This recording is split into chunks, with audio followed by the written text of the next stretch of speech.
നഗരത്തിലെ തിരക്കേറിയ ഒരു ബസ് സ്റ്റോപ്പിലാണ് കഥ നടക്കുന്നത്. സിദ്ധാർത്ഥ് എന്നും ഒരേ സമയത്ത് അവിടെ ബസ് കാത്തുനിൽക്കാറുണ്ട്. അവന്റെ ശ്രദ്ധ എപ്പോഴും ഫോണിലോ കയ്യിലുള്ള പുസ്തകത്തിലോ ആയിരിക്കും. ഒരു ദിവസം ബസ് കാത്തുനിൽക്കുന്നതിനിടയിൽ അവന്റെ അരികിൽ വന്നു നിന്ന പെൺകുട്ടി തന്റെ ബാഗിൽ എന്തോ തിരിയുന്നത് അവൻ കണ്ടു. അവളുടെ മുഖത്ത് നല്ല വെപ്രാളമുണ്ട്. പെട്ടെന്ന് അവൾ സിദ്ധാർത്ഥിനെ നോക്കി ചോദിച്ചു, ചേട്ടാ, ഒരു 10 രൂപ തരാനുണ്ടാവുമോ? എന്റെ പേഴ്സ് മറന്നുപോയി, ടിക്കറ്റ് എടുക്കാൻ കാശില്ല. അവളുടെ പേര് അഞ്ജലി എന്നായിരുന്നു. സിദ്ധാർത്ഥ് ചിരിച്ചുകൊണ്ട് തന്റെ കയ്യിലുണ്ടായിരുന്ന ചില്ലറ അവൾക്ക് കൊടുത്തു. തിരിച്ചു തരണ്ട കേട്ടോ എന്ന് അവൻ തമാശയ്ക്ക് പറഞ്ഞെങ്കിലും അഞ്ജലി വിട്ടില്ല. അയ്യോ, അത് പറ്റില്ല. നാളെ ഇതേ സമയത്ത് ഇവിടെ വരണേ, ഞാൻ തരും എന്ന് ഉറപ്പിച്ചു പറഞ്ഞു അവൾ ബസ്സിൽ കയറിപ്പോയി. പിറ്റേന്ന് സിദ്ധാർത്ഥ് അവിടെ എത്തുമ്പോൾ അഞ്ജലി കാത്തുനിൽപ്പുണ്ടായിരുന്നു. അവൾ ആ 10 രൂപ തിരികെ നൽകി, കൂടെ ഒരു ചെറിയ ഡയറി മിൽക്ക് ചോക്ലേറ്റും. ഇതെന്തിനാ എന്ന് അവൻ അത്ഭുതത്തോടെ ചോദിച്ചു.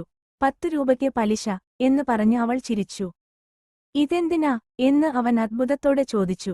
10 രൂപയ്ക്ക് പലിശ എന്ന് പറഞ്ഞ് അവൾ ചിരിച്ചു. ആ ചിരിയിൽ നിന്നാണ് അവർക്കിടയിലെ സൗഹൃദം തുടങ്ങുന്നത്. പിന്നീട് എല്ലാ ദിവസവും ആ ബസ് സ്റ്റോപ്പ് അവരുടെ വിശേഷങ്ങൾ പങ്കുവെക്കാനുള്ള ഇടമായി മാറി. ഒരു ദിവസം സിദ്ധാർത്ഥ് പതിവുപോലെ അവിടെ എത്തിയപ്പോൾ അഞ്ജലിയുടെ കയ്യിൽ വലിയൊരു ഗിഫ്റ്റ് പാക്കറ്റ് ഉണ്ടായിരുന്നു.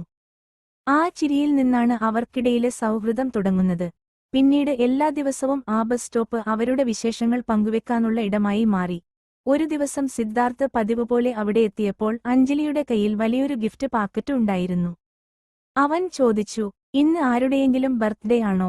അവൾ പാക്കറ്റ് അവന് നീട്ടിയിട്ട് പറഞ്ഞു, അല്ല, നിനക്ക് ഞാൻ തരാനുള്ള കടം തീർക്കുകയാ. അവൻ അത് തുറന്നു നോക്കിയപ്പോൾ അതിൽ ഒരു മനോഹരമായ പെയിന്റിംഗ് ആയിരുന്നു. ഒരു ബസ് സ്റ്റോപ്പിൽ ബസ് കാത്തുനിൽക്കുന്ന ഒരു ആൺകുട്ടിയും പെൺകുട്ടിയും.